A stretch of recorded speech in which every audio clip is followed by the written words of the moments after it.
स्वागत है खुदावंद की प्रेजेंस में। और मेरा आज बिलीव है कि आप जब परमेश्वर के वचन को सुन रहे होंगे, वो ताज़ा भेद, ताज़ा कलाम, इसलिए वचन कहता है कि मेरी रोज़ की रोटी मुझे रोज़ देना।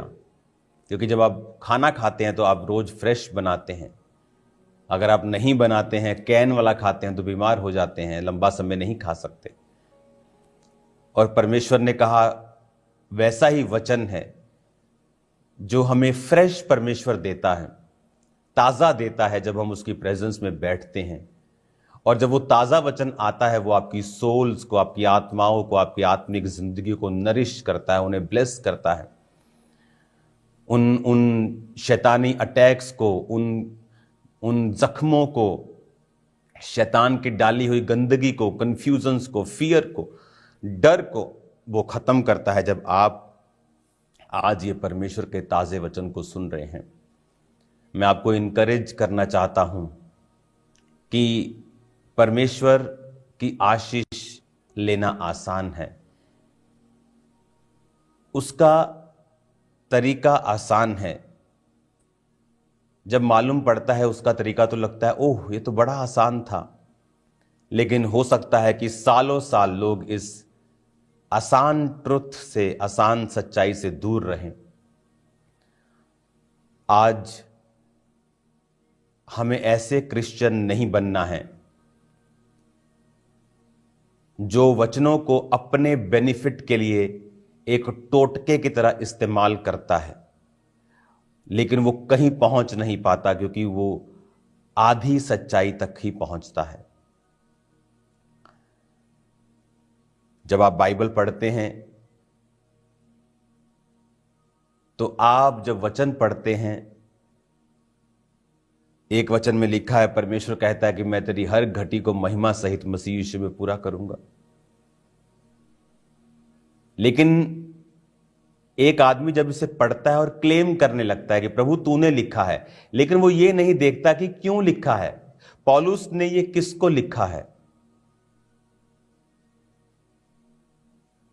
और उसके आगे पीछे जब वो पढ़ता है तो उसे मालूम होता है कि पौलुस ने ये उन लोगों के लिए लिखा था जिन लोगों ने पौलुस के मिशनरी कामों के लिए उसकी फाइनेंशियली सहायता की थी और उसके मिशनरी कामों के लिए उसको सहयोग किया था।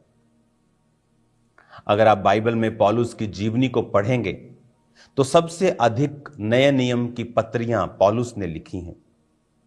आज अगर आप यूरोप साइड चले जाएंगे, आप इटली चले जाएं, आप जो दुनिया की बेस्ट साइट्स हैं, आप वेनिस चले जाएं, जो हर जगह, हर मूवी में जिसको दिखाया जाता है, पानी पे बसा हुआ जो शहर है,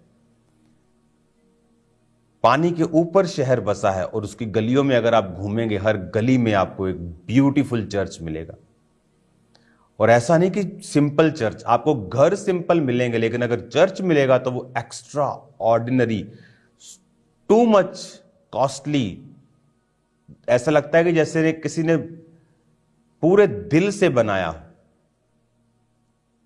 आपको ऐसा महसूस होगा। उसका बीज किसने डाला? एक ऐसा व्यक्ति जो परमेश्वर को सताता था, पौलुस। और वचन क्या कहता है कि पौलुस कहता मैं इतना प्रचार कर चुका हूं इस एरिया में कि मेरी प्रचार करने की अभी जगह नहीं बची, मैं सबको प्रचार कर चुका हूं। वो बेदारी पौलुस की वजह से शुरू हुई। और आप यूरोप में चले जाएं, आपको कितनी चर्चिस मिलेंगी। वो बात अलग है कि आने वाले सालों के बाद, दशकों के बाद चीजें बदली, लोग इसे रिलीजियस रूप में लेने लगे। लेकिन पहले ऐसा नहीं था। इंग्लैंड में अगर आप चले जाएं तो आपको हर गली में चर्च मिलता था। संडे हर व्यक्ति चर्च अटेंड करता था। लेकिन धीरे धीरे जब वो शारीरिक हुए, वचन को तोड़ना शुरू किया, देशों के ऊपर कब्जा करना शुरू किया, तो परमेश्वर ने, और शारीरिक रूप से सोचना, ह्यूमैनिटी आगे आ गई और स्पिरिचुअलिटी पीछे रह गई। तो क्या हुआ? आज आप देख रहे हो क्या हो रहा है उन देशों में।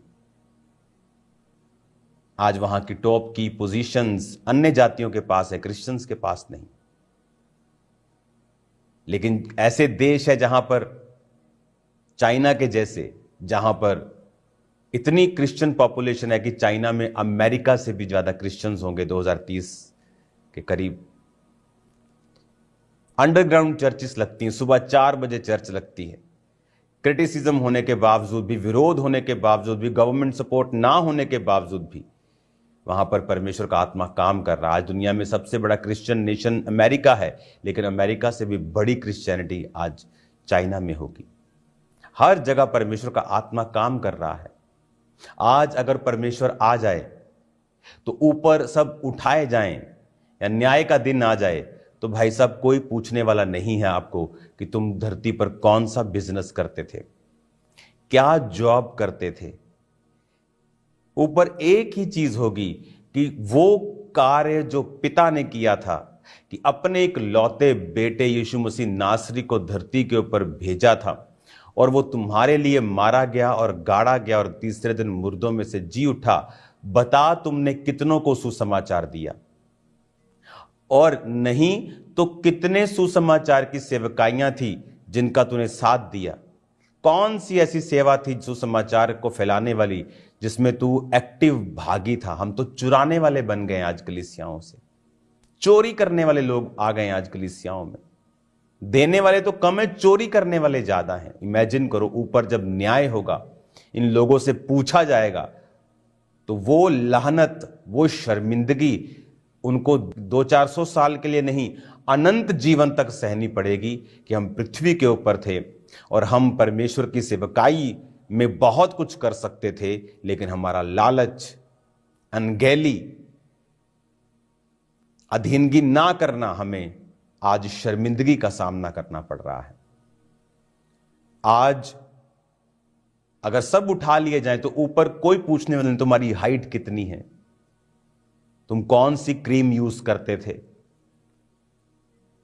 परमेश्वर वहां पे स्पिरिचुअल चीजों का हिसाब लेगा। कितनी रूहों को तुमने बचाया, कितने भूखों को तुमने खाना खिलाया। पौलुस कहता है बाइबल में, बहुत से लोगों का नाम ले गए कि इन लोगों ने मुझे धोखा दिया, और बहुत से लोगों को बोलता है कि ये लोग मेरे संग रहें और प्रभु सब चीजों का न्याय करेगा। वो तो कहता है बाइबल में। अब आप कहेंगे कि पौलुस तो बहुत बड़ा दास है, उसको कोई भी धोखा दे सकता है। बाइबल कहती बहुत से लोगों ने उसे चीट करने की कोशिश की, लेकिन सुसमाचार को उसने आगे रखा और उसने सुसमाचार को फैलाया और परमेश्वर ने सब चीजों का न्याय किया। आज धरती के ऊपर जब मुसीबतें आती हैं तो बाइबल कहती है हिजकिय्याह के ऊपर जब मुसीबत आई और प्रभु के सामने वो मुंह करके जब रोने लगा, जब उसको मालूम हुआ कि उसकी उम्र खत्म हो गई है, कि अपनी वो विल लिख ले क्योंकि वो मरने वाला है, तो वचन कहता है कि वो मुंह फेर के परमेश्वर की ओर, दीवार की ओर फिर के बोलता है प्रभु मैंने ये किया है, अपना रिकॉर्ड बताता है। आज जब लोगों के ऊपर मुसीबत आती, क्या रिकॉर्ड बताएंगे कि चर्च में से चोरियां की हैं, व्यभिचार किया है, कितनी सिगरेट पी है, कितनी ब्लू मूवीज देखी हैं, कितने लोगों का पैसा हजम किया है, मारा है, कितने लोगों की प्रॉपर्टी पे कब्जा किया है, कितने लोगों से नफरत की है। अगर हमारे पास अच्छा रिकॉर्ड नहीं होगा, परमेश्वर ने अपने दासों को अधिकार दिया। परमेश्वर ने कहा जिनके पाप तुम रखो वो रखे गए हैं। तो बाइबल कहती है कि परमेश्वर ने उसकी प्रार्थना को सुना। आपको क्या लगता है उसके आंसू देखे? आंसू कोई भी बहा सकता है, एक्टर्स भी आंसू बहा लेते हैं बिना ग्लिसरीन के, लेकिन परमेश्वर ने उसकी शब्दों को सुना और उसके पास रिकॉर्ड को देखा और उसकी उम्र को 15 साल और बढ़ाया। आज जब हम वचन पढ़ते हैं, हम देखें कि ये वचन किनको बोले गए हैं। पूरा वचन पढ़ें, आगे से लेके पीछे किसको बोला, क्यों बोला, कौन सी कलीसिया को बोला। पौलुस ने वचन किस कलीसिया को लिखा? उसने कुरिन्थिया की कलीसिया को अलग वचन लिखा, सख्त वचन लिखा, उनके पाप के ऊपर उल्हाना देते हुए लिखा। तिमुथियुस को उसने अलग तरह से लिखा, कुलस्सियों को उसने अलग तरह से लिखा, थिस्सलुनीकियों को अलग तरह से लिखा। हमें पढ़ना होगा किसको लिखा, क्यों लिखा। किसी कलीसिया में लोग गलत शिक्षा दे रहे थे इसलिए लिखा, किसी कलीसिया में लोग व्यभिचार को मान्यता दे रहे थे और उस पर घमंड कर रहे थे, उसने इसलिए लिखा। कुछ कलीसियां इस सताव में थी, उसने उनकी सहायता की थी, कोइयों को उसने इसलिए लिखा। और बाइबल कहती है ये गोल्डन टाइम है, क्योंकि आप डायरेक्ट क्या परमेश्वर को दे सकते हो। मैं आपको बता सकता हूं, क्रिश्चियंस के लिए पहली सेवकाई सुसमाचार है। भूखों को खाना खिलाना परमेश्वर के वचन में लिखा है, लेकिन यह सुसमाचार के नीचे आती है। अनाथों विधवाओं की सुधि लेना सुसमाचार के नीचे आता है। फर्स्ट प्रायोरिटी सुसमाचार, या वो व्यक्ति जो सुसमाचार सुना रहे हैं उनको किस तरह से हमें प्रोटेक्ट करना है, किस तरह से उनको उनके लिए प्रार्थना करनी है, किस तरह से उनको आगे लेके जाना है, हेल्प करनी है। लेकिन आज ये सैड थिंग है कि लोग अपने पेट के सगे हैं, परमेश्वर के नहीं। वो अपना फ्यूचर बनाते हैं परमेश्वर की चीजों से, परमेश्वर का नहीं, उसके बारे में नहीं सोचते। आज अगर हमने ब्लेसिंग को लेना है, आशीष को लेना है, और एक बार और हमें याद रखनी है कि ये धरती मिट्टी से बनी है और आपका शरीर मिट्टी से बना है। आप जैसा बीज आज बो रहे हो सकता आपको फील ना हो रहा हो, लेकिन आप काटने के लिए भी तैयार रहें जो आप बो रहे हैं।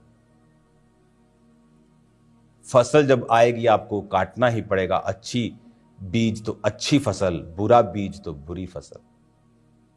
क्योंकि आज जो पवित्र आत्मा आपको कह रहा है, यह बड़ी सीरियस बात है कि हमारा हिस्सा सुसमाचार में क्या है। क्या हम आशीष के हकदार हैं या श्रापित होने को हैं। उसने कहा जो भूमि जिस पर वर्षा का पानी पड़ता है, पानी को पी पी कर साग और पात उपजाती है, वो आशीषित होती है। और जो ऊंट कटारे उगाती है, निकम्मी है और श्रापित होने को है। वर्षा का पानी सब दोनों भूमि पर एक प्रकार पड़ा, लेकिन एक ने वो उपजाया जिससे दूसरों का पेट भरा, और एक ने कांटे उपजाए जिससे वो श्रापित हुई। आज हम इस बात को समझें, अपनी जिंदगियों को गैदर करें, फिर से इनको इकट्ठा करें, अपनी फैमिली को बिठाएं और बात करें कि हमारी पूरी फैमिली, हमारा टारगेट, हमारी लाइफ सुसमाचार के आसपास होनी चाहिए।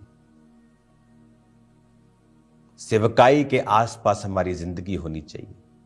अपने बच्चों को चर्च में सेवा करना सिखाएं, जाते जाते 10 दरियां फोल्ड करना सिखाएं, जाते 10 चेयर साफ करना सिखाएं, कुछ करना सिखाएं परमेश्वर के राज्य के लिए। पम्फलेट्स बांटना, सुसमाचार देना, वफादार रहना परमेश्वर के घर के साथ, उसके दास के साथ, प्रभु के साथ सबसे बड़ा सिखाएं। क्योंकि अगर हम परमेश्वर की आशीष को चाहते हैं तो मैं आपको बता रहा हूं, ये सिर्फ आमीन बोलने से नहीं आएगी। अभी भी कुछ लोग आमीन बोल रहे होंगे, मेरे को ऑस्ट्रेलिया में सुन रहे हैं, हालेलुया। चाहे मैं आपके पास ही बैठा हूं,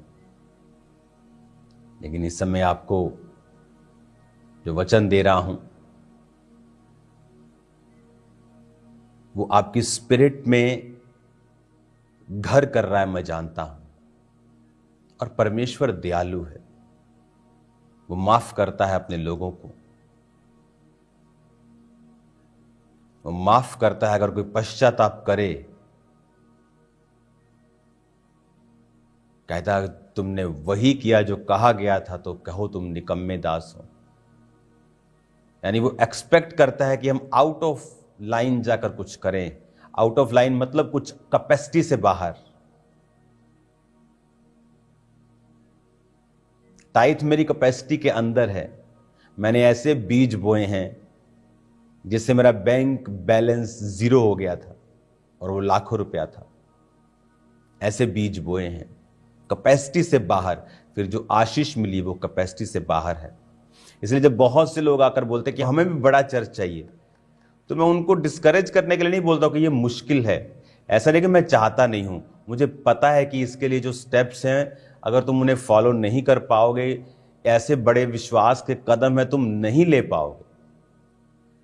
यहां पास्टर जो टाइथ तक नहीं पे कर पाते हैं, मेंटरशिप के पास्टर्स हैं जिनको जो टाइथ नहीं अपना पे कर पाते, तो कैसे आप एक्सपेक्ट करते हो कि परमेश्वर आपकी सेवकाई को इस तरह से अलग सी ग्रोथ देगा जो पॉसिबल नहीं है ह्यूमन स्ट्रेंथ से।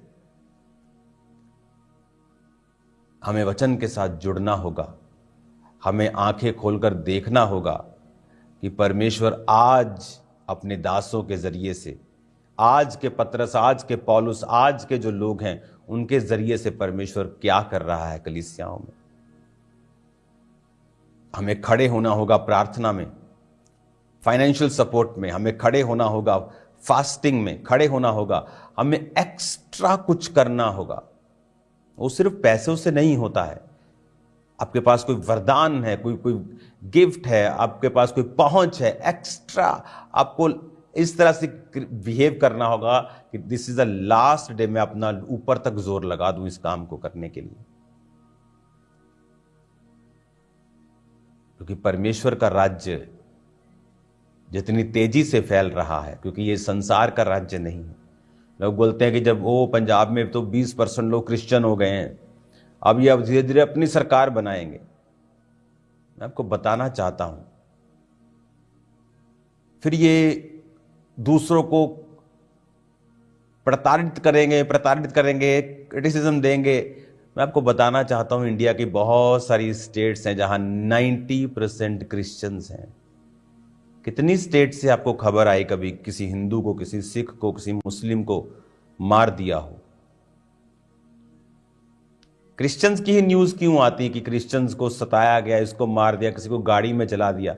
अगर क्रिश्चियनिटी में हम शहीद लोगों का मनाना शुरू करें कि जितने क्रिश्चियनिटी में शहीद हुए, मैं आपको बता रहा हूं एक दिन में हजारों लोगों का हमें शहीदी दिवस मनाना पड़ेगा क्रिश्चियनिटी में। अभी पीछे एक न्यूज आ रही थी, एक देश में, आई थिंक ये म्यांमार में और इराक ईरान वाली साइड में, एक पास्टर को मार दिया। वो कहते हमारे सामने झुक, उसने कहा मैं प्रभु के सामने नील करता हूं सिर्फ। ऐसे हजारों लोग क्रिश्चियनिटी के लिए रोज रोज रोज कुर्बान होते हैं। अगर हम कुर्बानियां मनाने लगे तो रोज हजारों कुर्बानियां मनानी पड़ेंगी हमें। तो क्रिश्चियनिटी में ये नई बात नहीं है। आज हमें यह समझना होगा कि मुझे अपना जीवन सेवकाई के आसपास ही बोना होगा। और फिर देखिए क्या होता है, देखिए कैसे वो स्वर्ग खोलता है, फिर देखिए कैसे वो लोगों को भेजता है, फिर देखिए क्या क्या वो आपकी जिंदगी में करता है, मार्वलस काम जो आपने सोचे भी नहीं होंगे, जो एक खरबोपति नहीं कर सकता है अपनी लाइफ में, वो आपको ऐसे ही दे देगा। लोगों को लगता है कि ये शायद पैसों से सब कुछ मिल जाता है, पैसों से बहुत कुछ मिल जाता है, लेकिन सब कुछ नहीं मिलता है। हो सकता है कोई व्यक्ति बहुत अमीर हो लेकिन अपनी फैमिली लाइफ से बिल्कुल भी सेटिस्फाइड ना हो, पर वो कुछ कह नहीं सकता। लेकिन एक क्रिश्चियन व्यक्ति जो सेवा में है, उसकी लाइफ को आप इमेजिन नहीं कर सकते इनसाइडली वो कितना ब्लेस्ड है अपनी लाइफ में, क्योंकि वो खुदावंद की सेवा में है। अपने जीवन को परमेश्वर के आसपास लगाएं, अपने बिजनेस को खुदावंद के लिए समर्पित करें। अगर मुझे घर लेना है कहीं तो मैं अपने पैसों से लेता हूं, मेरे अपने पैसों से। तो मैं खुदा से कह रहा था, परमेश्वर ये वाला बिजनेस अगर मैं ओपन करूंगा तो मैं तुझे अपना 50% पार्टनर बनाऊंगा। एक नए बिजनेस को मैं सोच रहा था अपने लिए खोलने के लिए, लेकिन अभी मैंने इसे शुरू नहीं किया। तो मैं खुदा से बात कर रहा था, परमेश्वर तो मेरा 50% उसमें पार्टनर होगा, उस बिजनेस में। तो अपनी लाइफ, अपनी सेवकाई, अपना जीवन जब हम परमेश्वर के लिए समर्पित करके चलाएंगे, वो आपको गाइड करेगा, वो आपके संग होगा। राजा तेरे आरोहण के प्रताप के लिए आएंगे। हालेलुया। फिर वचन पूरे होंगे, वो वचन जो उसने अपने लोगों के लिए लिखे हैं, वो योजनाएं पूरी होंगी जो उसने अपने लोगों के लिए बनाई हैं। वो तो वेट कर रहा है परमेश्वर कि कब मेरे लोग समर्पित होकर पूरी तरह से मेरे साथ चलेंगे और मैं अपनी योजनाओं को उनकी जिंदगियों में पूरा करूंगा। वो तो इंतजार कर रहा है, वो तो वेट कर रहा है। और याद रखिए, आप प्रभु के साथ चलेंगे और हर साल आप और दलेर होते जाएंगे, हर साल आप और बरकत में बढ़ते जाएंगे, और आशीष में बढ़ते जाएंगे, और मैच्योरिटी में, ब्लेसिंग्स में, सामर्थ्य में आप बढ़ते जाएंगे। लेकिन हमें अंधे नहीं होना है। लगता है कि सिर्फ संडे चर्च जाने से सब कुछ हो जाएगा, मैं क्रिश्चियन बन गया तो मैंने प्रभु पे एहसान कर दिया है। इस तरह से नहीं होगा। हमें डेडिकेट करके प्रभु के सामने सब चीजें रखनी होंगी, प्रार्थनाएं करनी होंगी। आज जो नया है वो 20 मिनट अगर प्रार्थना कर रहा है, 30 मिनट कर रहा है, तो भी परमेश्वर उनके संग है। मैं आपको बता रहा हूं प्रैक्टिकली। और प्रभु उनकी अगुवाई करेगा। जैसे जैसे वो आगे बढ़ेंगे, अपनी प्रार्थना को 2.5 घंटे कम से कम करेंगे। टाइथ एक दिन का 24 घंटे का 2 घंटे 24 मिनट बनता है, 2.5 घंटे के करीब वो देंगे प्रभु को, वो देना शुरू कर देंगे। आज हमें सुसमाचार पर अपनी निगाहों को रखना है। कुछ लोग होते हैं, अगर कोई व्यक्ति सुसमाचार सुना रहा है, अपने प्रीचिंग से, अपने गीतों से, वो 1-2 मिस्टेक्स कर सकता है। लेकिन आज कुछ लोगों का काम है कि वो खुद कुछ नहीं करेंगे, लेकिन सीसीटीवी जैसे होते हैं ना मोहल्लों में, वो बैठे रहते हैं सीसीटीवी। कुछ सीसीटीवी मोहल्ले की स्टार्टिंग पे बैठे रहते ताश खेलने के लिए, कुछ सीसीटीवी अपनी अपनी देहड़ियों पर बैठी रहती हैं और वो देखती रहती है। अगर कोई बंदा मोटा हो रहा होगा ना, हो देखिया भैन जी फुल गया है थे। अगर कोई पतला हो रहा है, हो इनू की हुआ तो सूख गया। तो वो कहीं आपको जीने नहीं देंगे। इसलिए शायद पिछले 2-3 साल में मेरा वेट 10-15 बार कभी बढ़ा है, कभी कम हुआ, कि लोगों का मुंह बंद ही रहे। हालेलुया। तो लोगों को आप सेटिस्फाइड नहीं कर सकते हैं। तो ऐसे मत हो, ऐसे मत बने कि आप सिर्फ क्रिटिसिज्म ही कर रहे हैं, आपको सिर्फ कमियां ही दिखती हैं। ऐसे मत बने, ऐसे नेगेटिव मत। ये स्पिरिट है, ये एक दुष्ट आत्मा है, ये एक दुष्ट आत्मा है।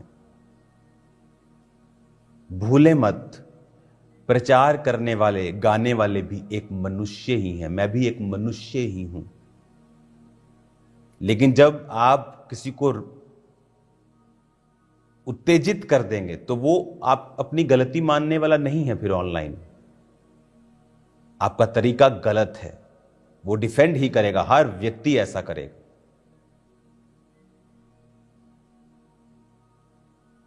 तो हमेशा ये बात को समझें कि हम सब मिलके एक टारगेट रखें कि मुझे सुसमाचार को ही फैलाना है। परमेश्वर ने हमें प्रॉफेटिक वर्ड दिया। आने वाले समय में ट्रेडिशनल प्रीचर्स उठेंगे और देखना उनका विरोध होगा। और यह भविष्यवाणी कर दी गई कि विरोध करने वाले दुखों को पाएंगे, क्योंकि प्रभु उनको खड़ा करने जा रहा है।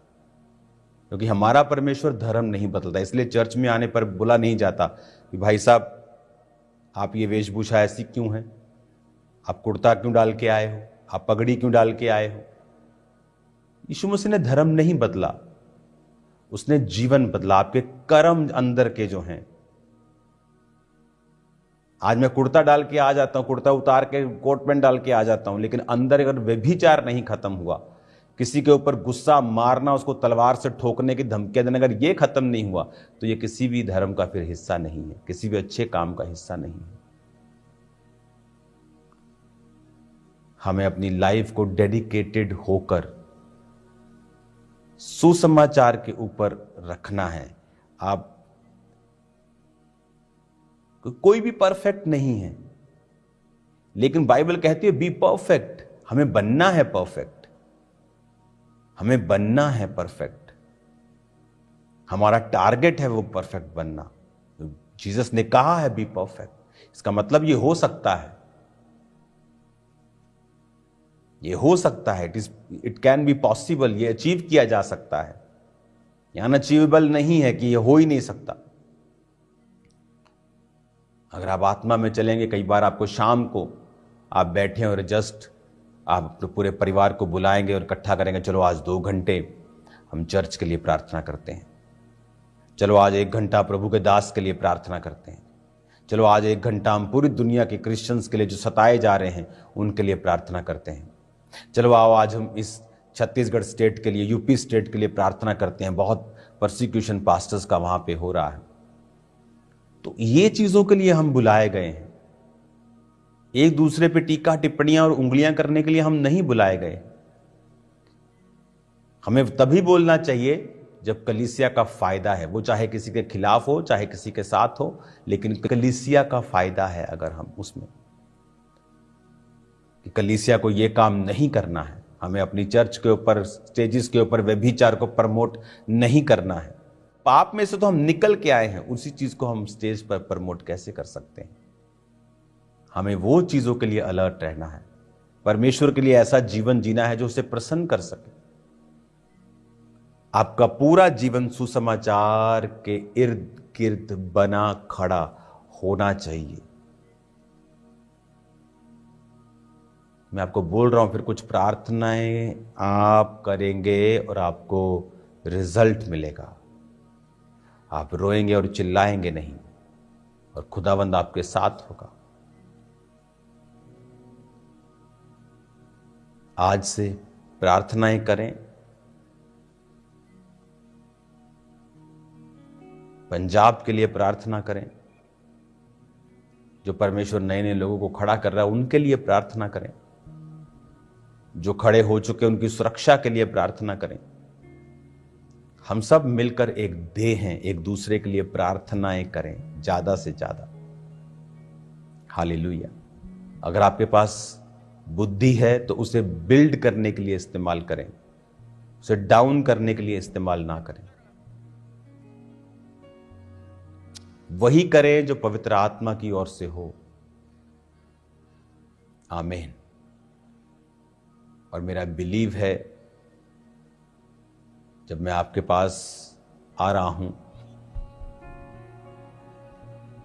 मेरा बिलीव है कि परमेश्वर बड़े और अद्भुत और अजीब कामों को हमें दिखाएगा, और परमेश्वर के कामों की नदियों को बहते हुए हम देखेंगे और आत्मा को बहते हुए देखेंगे। हालेलुया। अपने हाथों को उठाओ और बोलो, खुदा बाप, आज जितना वचन मैंने सुना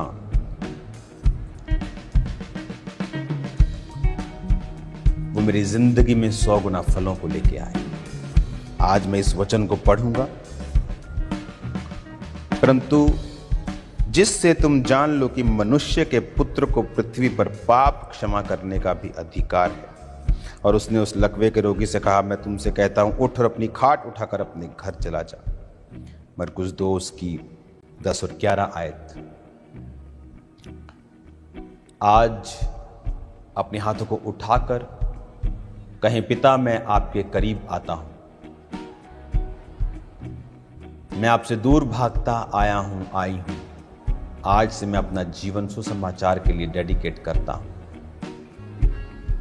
मैं विश्वास करता हूं, करती हूं कि आज से मेरी जिंदगी में आप कार्य करेंगे, मेरी अगुवाई करेंगे। मैं अपना जीवन आपको देता हूं, देती हूं, यीशु के नाम में, आमीन। सब जन खड़े हो जाओ। आज एक स्पेशल ऑयल मैंने आपको बंटवाया है। पहले उस ऑयल को निकालकर अपने माथों पर क्रॉस के निशान को बनाओ, अपने पांवों को ऑयल लगाओ, हाथों पर ऑयल लगाओ, अपने आप को मसा करो, अपने आप को अनॉइंट करो।